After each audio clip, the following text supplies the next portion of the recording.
Kita mulai bahas soal narasi dulu ya. Jadi ketika ngomongin produksi narasi dan manajemen persepsi itu kan satu judul yang panjang ya. Nah, kita bahas hal yang ringkas, yaitu ngomongin soal narasi dulu ya, sebelum kita ngomongin yang lain ya. Narasi itu bukan bumbu ya, bumbu khas Cirebon. Nah, itu terasi namanya ya. Ini narasi. Narasi itu apa? Nah, ini kita akan bahas ya. Bentar dulu, aku balas dulu WA.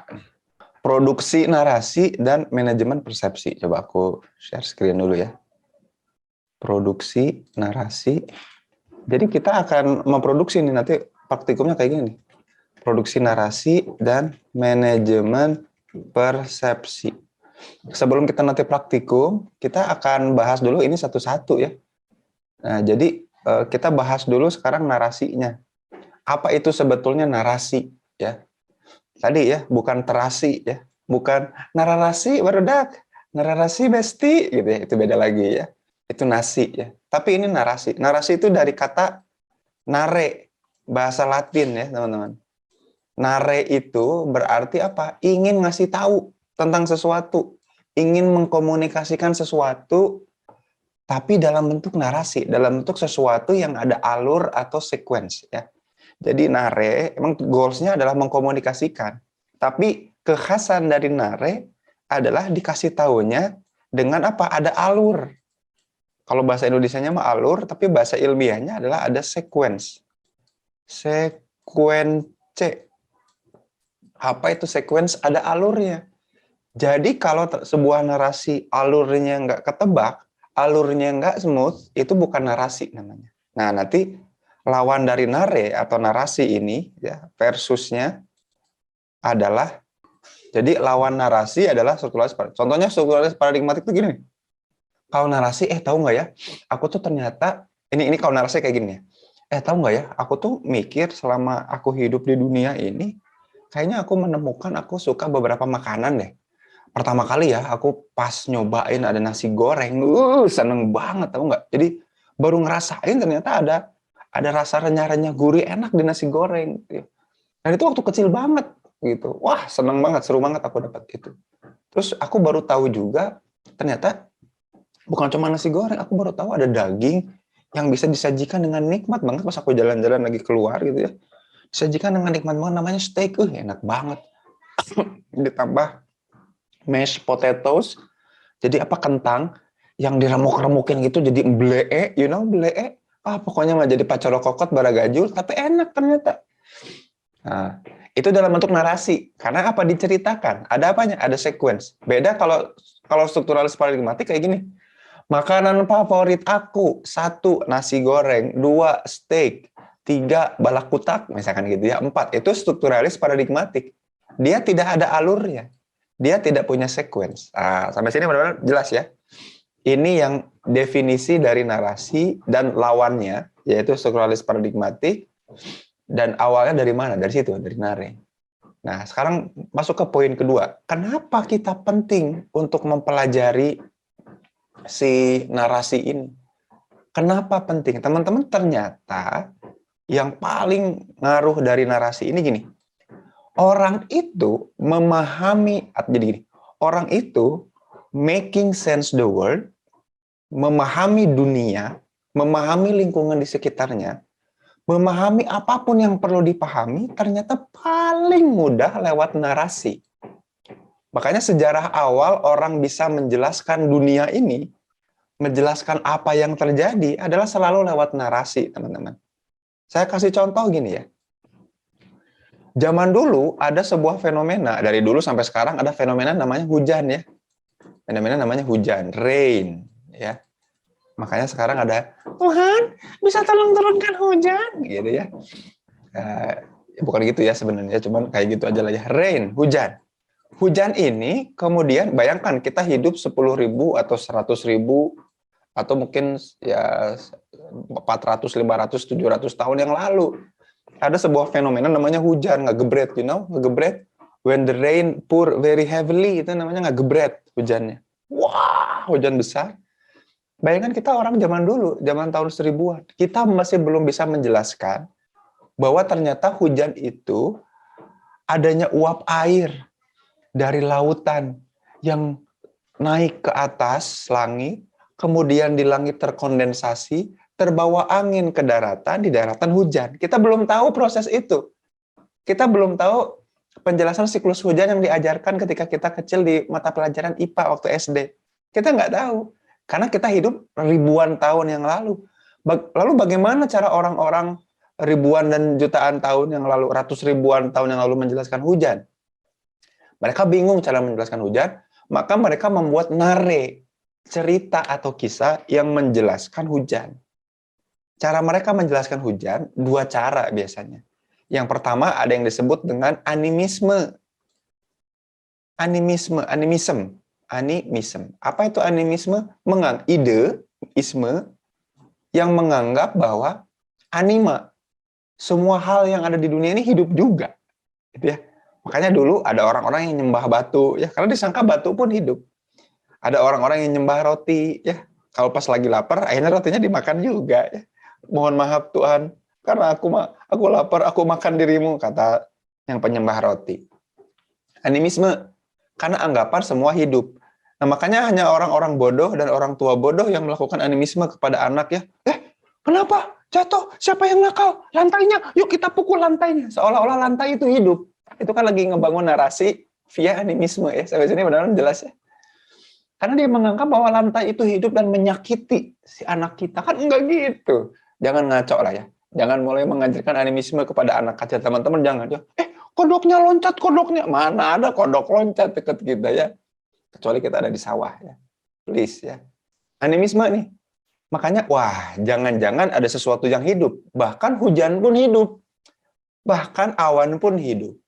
Nah, yang kedua, pendekatannya juga selain animisme ditambah dengan anthropomorphism. Anthropomorphism. Apa itu anthropomorphism? Jadi, semua hal itu punya fitur-fitur seperti halnya yang dimiliki manusia. Anthros itu manusia, morph itu bentuk. Jadi ide bahwa semua hal yang ada di sini, yang ada di dunia ini, punya fitur-fitur seperti kita. Kalau kita bisa meneteskan air mata dan menangis, maka sepertinya hujan pun menunjukkan ada sosok yang besar di luar kita yang sedang menangis. Gitu. Kalau kita bisa pipis, barangkali hujan ini pipisnya dewa. Saking besarnya dewa, kan gitu ya. Jadi bikin naratif. Yang menarik ini teman-teman. Ternyata hujan itu menurunkan air, dan air ini membawa kehidupan. Maka kemudian orang-orang zaman dulu membangun narasi, membangun istilahnya namanya mitologi. Kisah-kisah yang tidak terbukti hanya membangun narasi saja, namanya mitologi. Mitologi Yunani ya, ada dewa namanya dewa petir Zeus, yang mengamuk marah dan akhirnya mengencingi dunia ini. Gitu ya. Makanya yuk kita bikin dewa Zeus marah gitu ya, supaya dia mau kencing, supaya nanti tanaman-tanaman kita bisa tumbuh. Gitu. Sampai sini benar-benar jelas ya. Narasinya seperti itu. Naratifnya seperti itu. Ternyata ini cara yang digunakan untuk menggunakan narasi. Tapi bukan cuma itu teman-teman. Bahkan di Al-Quran pun ternyata lewat sequence atau lewat alur, lewat narasi ternyata memang manusia lebih mudah memahami dan lebih mudah mendapatkan pengetahuan. Itulah sebabnya Quran itu isinya 80% isinya adalah kisah. Dijelaskan di dalam Quran, nahnu nakusu alaika ahsanul qasas. Maukah engkau aku ceritakan kisah-kisah? Jadi semuanya kisah dalam Quran itu supaya manusia lebih mudah dipahamkan tentang kejadian-kejadian yang ingin Allah tanamkan value-nya dalam manusia. Tapi ini clear ya. Jadi produksi narasi itu penting. Proses membangun narasi itu penting. Maka ternyata kita juga perlu membangun narasi kehidupan kita. Nah, beberapa kemudian pendekatan-pendekatan konseling, pendekatan-pendekatan psikoterapi, pendekatan-pendekatan psikologis untuk membuat sehat mental itu lewat narasi. Yuk kita bangun narasi diri kita. Coba ceritakan tentang diri kita. Aku tuh orangnya pemalas. Aku tuh orangnya no, jangan bilang pemalas. Coba apa yang dilakukan, apa yang dikerjakan, barangkali ada kesukaan di situ. Aku tuh orang yang senangnya tuh apa-apa serba mudah gitu ya, dan aku tuh nah itu tuh kan narasi. Ngebangun narasi adalah mendeskripsikan diri. Narasi ini yang kemudian dirubah. Salah satu contohnya gini. Yuk kita rubah misalkan bangsa Indonesia itu dijajah selama 350 tahun. Kan gitu ya, itu narasinya ya. Bangsa Indonesia dijajah selama 350 tahun. Ternyata dengan mengubah narasi, kita bisa mengubah jati diri. Jadi kita nggak bilang bahwa bangsa Indonesia dijajah selama 350 tahun, enggak, tapi kita balik narasinya. Bangsa Indonesia berjuang melawan penjajahan selama apa? 350 tahun. Beda nggak narasinya? Kerasa beda ya? Ada beda pride-nya. Beda pride-nya. Beda banget. Aku kayak gini tuh gara-gara kamu. Aku nggak bisa hidup tanpa kamu. Bukan. Aku berterima kasih atas kehadiranmu yang mempermudah hidupku. Tapi nggak ada kamu pun aku nggak apa-apa. Asik. Narasinya jadi beda. Jadi ketika teman-teman menghadapi orang lain, yang kita bangun apa? Narasinya. Ternyata produksi narasi mempengaruhi bagaimana cara orang menghayati dan menjalani hidupnya, my friend. Ya, sampai sini mudah-mudahan paham ya. Makanya narasi Israel adalah apa? Kita tuh dijanjikan oleh Tuhan untuk menempati tanah itu, Yerusalem. Maka kita berhak loh untuk ngambil tanah itu. Kebayang nggak sekarang? Sampai sekarang tuh nggak ada yang protes soal Israel nyerang Palestina. Tapi sekalinya Ukraina, kasihan Ukraina, cup. Padahal Ukraina yang ngirim pasukan ikut bantu Israel nyerang Palestina. Narasi itu lagi-lagi. Ya, makanya kan kepake di sepak bola. Kalau ngomongin Palestina aja ya, jadi kalau udah nyetak gol, kita pasang bendera Palestina, langsung dihukum. Kenapa? Karena nggak boleh politik masuk ke sepak bola. Tapi tiba-tiba kalau Ukraina diserang, ya mentang-mentang presidennya adalah Yahudi, ya kemudian narasi-narasinya membolehkan untuk masuk. Kan inilah standar ganda. Hati-hati ya. Walaupun standar ganda penting ya. Kalau nggak di standar ganda, motor akan jatuh ya. Lebih rentan jatuh kena angin. Kalau standarnya standar samping ya, standar ganda lebih pas buat motor. Bukan untuk politik, apalagi narasi. Nah, narasi ini penting. Maka kemudian narasi ini ngaruhnya bukan cuma di level individu, teman-teman. Bukan cuma di level individu, tapi juga ke relasi. Bukan cuma di relasi, tapi juga buat grup atau kelompok. Bukan cuma grup atau kelompok, tapi juga buat bangsa atau intergroup. Ya. Maka contohnya gini, saya pernah melakukan penelitian dan mengkaji dulu ternyata pernah ada diteliti tokoh namanya McClellan. Mungkin teman-teman nanti suatu saat akan kenal dan dekat sama McClellan ya. Orang yang meneliti soal motivasi, need of achievement, need of affiliation ya. Beliau mengatakan seperti ini. Ternyata bagusnya atau tidaknya pendidikan sebuah bangsa, apalagi karakter sebuah bangsa itu dilihat dari apa? Narasi kisah-kisah masa kecil. Jadi narasi kisah-kisah lokal itu kemudian ngaruh ke kepribadian bangsanya. Jadi beliau udah neliti di banyak-banyak bangsa. Contohnya misalkan Jerman, Finlandia, Polandia, yang kisah rakyatnya itu, yang di-share ke anak kecil itu kisah-kisah yang ternyata heroik, yang baik. Urban legend Jepang juga seperti itu. Tapi bayangkan urban legend dan kisah-kisah masa kecil anak Indonesia ya. Si kancil yang cerdik, suka mencuri, mentimun. Pantas kita banyak koruptornya. Kebayang nggak? Orang kisah lokalnya, urban legendnya. Atau Sang Kuryang. Kebayang nggak? Sang Kuryang. Seorang anak ya yang mencintai ibunya, incest, yang berubah menjadi seekor anjing. Pokoknya makanya kita itu urban legendnya ternyata urban legend narasi-narasi yang wah, makanya kita perlu ngebangun narasi. Ya, kisah-kisah itu penting.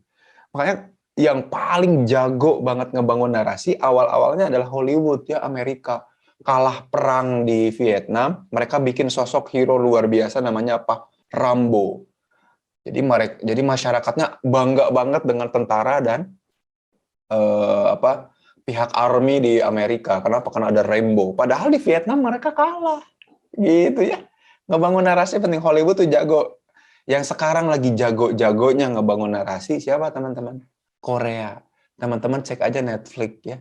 Semua trending movie-nya, trending serialnya itu dari bukan cuma Netflix lah, apalagi View ya. Udah jelas-jelas itu sama Korea abis ya.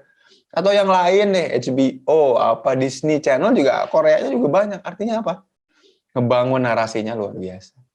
Ngebangun narasinya luar biasa. Makanya biasanya orang ngebangun narasi lewat film, lewat share. Nah, makanya nanti kita akan bahas banyak film, termasuk yang kemarin ditugasin ya, soal downfall ya, the downfall. Narasi, pokoknya Boeing narasinya satu. Nggak boleh kita citranya buruk, kebayang nggak ya? Pokoknya gimana caranya aku tidak boleh dipersepsi buruk. Nanti yang Boeing itu kita bahas di minggu depan ya.